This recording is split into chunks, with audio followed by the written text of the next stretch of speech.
Alright, so I wanted to showcase my PlagueLord build. I recorded this actually previously, but I guess the voice was a little bit too low, so I'm going to try to speak a little bit louder. Hopefully this comes across a little bit better, and we can still showcase the build. So this build is revolved around mainly two spells. The first one is called Anomaly, and basically what you do with this one is you just drop it. Just like that. And anything inside of that is just going to literally melt before your eyes. And I've got a couple other videos showcasing, which you can check it out. But that's essentially what it does. You can read the description right there. But it just does a ton of AOE damage. And the other cool thing about it is it actually pulls the enemies into it and kills them a lot faster. And then the other spell that we use a lot with this build is called Affinity Blades. And this is another AoE, except you're actually in melee range. And the other interesting thing about this spell is that it regenerates willpower. So by you hitting enemies with this spell, you're actually regenerating willpower, which is what, in simpler terms, what you think of mana, right, in order to cast your spells. So it's pretty interesting.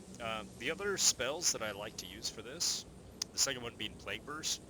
So what's cool about this is, let's say there's an enemy who just has a ton of hit points, that just one rotation of anomaly, excuse me, is not going to kill. You can drop Plague Burst on top of them, especially if, well, not especially, if there's other smaller minions around, right? So when those enemies start to die, they're going to explode and they're going to deal poison damage to the other enemy, which has a lot of hit points in it. So that's a good one for that. Winter's Grass is a defensive ability mainly. So if I start getting overwhelmed with enemies and they're right on top of me, I just cast it. And it's a very small AoE, but it freezes them for 3 seconds, which is pretty cool. Another kind of defensive / mobility spell that you have is called Lightbringer. This is a teleportation, essentially, spell, but when you land, you can do quite a bit of damage, and later on I believe there's a way to actually add a way for it to heal you, but that's what it looks like, just teleports. Oh, I didn't show the Plague.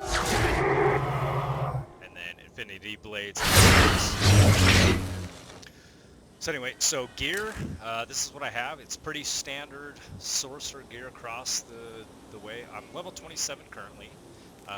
This one right here, this legendary, I got from completing Act 1, which is a pretty nice chest piece.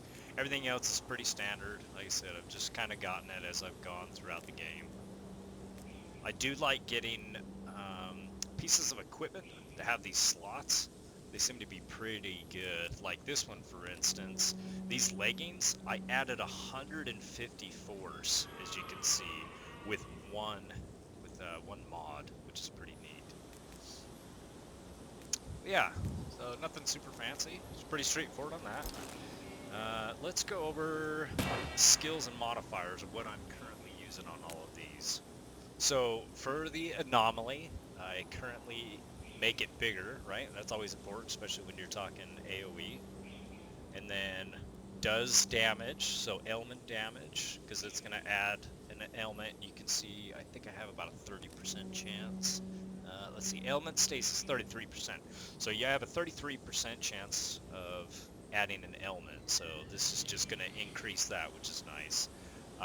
The vortex duration, so it's going to sit there for quite a while and just peg away at any enemies if they're alive. And then the other one I have is increasing the chance to inflict an ailment, which I already talked about that, right? So that's just help bumping up this stasis chance. The next one for this, I can't even remember the name, Plague Burst.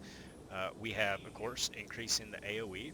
And by default, when you cast this, it's a self-cast. So the next one I did was allowing you to actually place it where your cursor is. So I like that because I like to, you know, obviously being a sorcerer, cast it from afar. And then again, just adding an ailment chance score.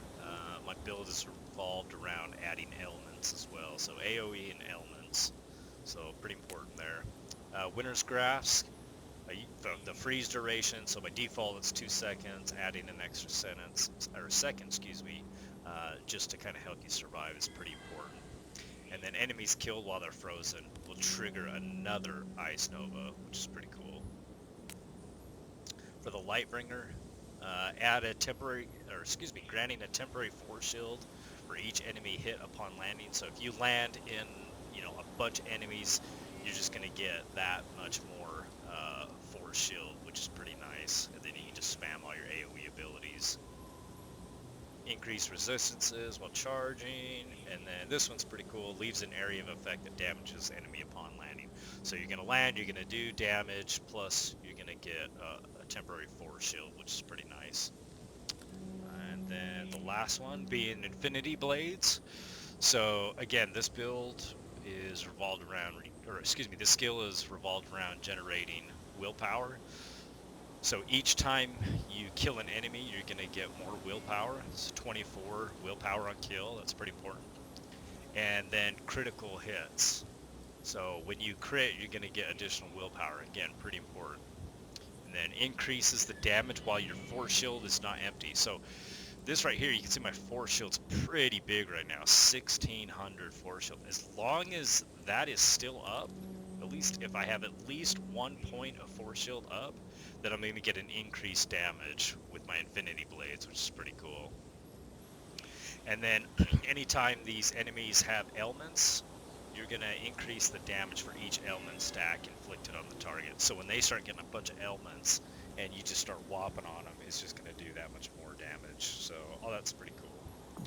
Alright, character sheet. So every time I level, I have basically put 7 points into ferocity and 3 points into wisdom. Every single time I level, that's literally all I did. And the reason I'm doing that is because I am trying to get my crit chance up. So you can see spell crit chance 31.7%, and then my element crit chance. So right now it's 28%. So that seems to be a pretty good ratio. I might start putting a few more points into wisdom because I kind of want to keep these relatively the same. That's kind of important to me. So yeah, that's basically what I'm doing with that. Alright, so now the core of the build, which is going to be all the passive skills. So I'll just kind of zoom out so you kind of see overall what it looks like. Take a screenshot if you want. But this is basically the build.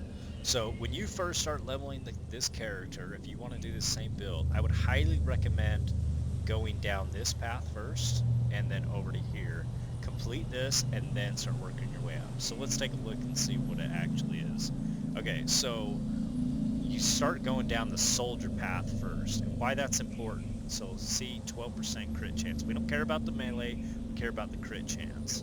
So because I've been stacking crit chance in my build by modifying the crit hit damage, that's always going to be pretty important.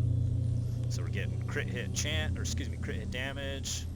And then we come over here, more crit hit damage, and then this one right here, you get 60 crit hit chance, attacks and spells. That's really important. Attacks and spells getting 60% crit hit chance. And then a little bit of movement speed, a little bit of resistance and health. That's not that important, but it does allow you to come over to here. So getting spell cost reduction and spell damage, of course, is really important. Ailment stacking, so the duration, so once it applies, it's going to stay on there 50% longer. That's nice. More spell damage, and then coming over here to the Immortal Offering. So as your enemies start getting ailments, it's going to give you even more damage. So each type of ailment type can stack up to 5 times. So if you're running like stasis and poison, whatever else, like each one of those can have up to 5 stacks. So let's say you're applying 3 different types of ailments in your build, that's a potential of 15 stacks, which 5% damage, 15 times 5, that's 75% extra damage potentially, just from if you were to keep those ailments all 5 stacks up, which is pretty nice. Coming over here, more resistance, and going into Power of the First Men. This is going to give you a 50% chance whenever an enemy receives an ailment. It's going to do 50% to get a second ailment. So if you applied 1 stack of ailment to an enemy, you have a 50% chance of that 1 now becoming 2. Hopefully that makes sense. chance, which is pretty nice. And then again, more crit chance on your ailment, and then ailment stack duration. So you got duration here, and you got duration here, which is really nice. So those ailments will last quite a while. So that's pretty important. So I would go for that first, and then start working your way up here. So this is now going to be the scholar tree. So spell damage and ailment damage, spell damage, ailment damage, casting speed and damage, material status ailment chance, and then again it's status ailment chance. So we're trying to get crit chance and crit damage essentially is what this build is, and it's in an AOE form. So adding max willpower and rage, which is always nice, and then range for picking up health globes. So the reason I'm doing this is what I'm going to start going into is a way to heal myself, which is over here. So what I'm trying to do is, you know, having huge AoE, just critting and killing everything super fast, and then when these health globes start dropping, I want it to not only heal my health, but I want it to heal my force shield. Because as a scholar, you want to have a huge force shield, which you can see in my build is pretty big right now. And that's going to help you, especially in those Affinity Blades, like I showed you. As long as you have that force shield up, you're going to do more damage with those. So, yeah, this is kind of a leeching AoE build. So this is what I'm starting to spec right now. So willpower on hit, that's always nice. Again, Affinity Blades are going to give me more willpower back. And I'm going to start working down this road right here. But yeah, so that's pretty much the build. It's pretty nice. If you want to see the gameplay or the build in action, I've got a couple of videos up already showcasing the build, so you can check those out. Let me know what you think of the build and what other builds you guys have been using.